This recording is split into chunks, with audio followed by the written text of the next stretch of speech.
अस्सलाम वालेकुम नाज़रीन, मैं हूं मोहम्मद खलील और आप देख रहे हैं कामों का न्यूज़। तो इस वक्त मैं राना नज़ीर की जो रहायशगाह है उसके बाहर खड़ा हूं जीटी रोड पर, और यहाँ पर से जो काफ़िला है खान साहब का इस्तकबाल करने के लिए गुजरांवाला के लिए रवाना होने जा रहा है। और आप यहाँ पर देख सकते हैं कि बहुत बड़ा जो काफ़िला है जीटी रोड से यहाँ से जो रवानगी के लिए तैयार है।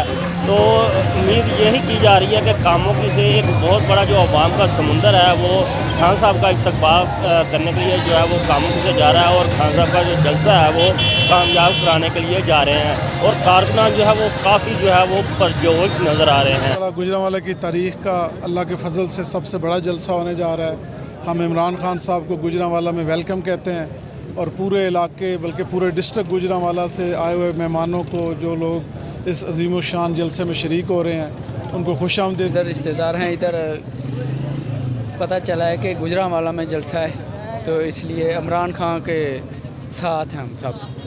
जी हम सारे इमरान खान के साथ हैं। लोटों को हमने मार मार के भगाना है। अभी तक के लिए जो है वो मुझे इजाज़त दीजिए। आज तक के लिए इतना ही। अल्लाह हाफ़िज़।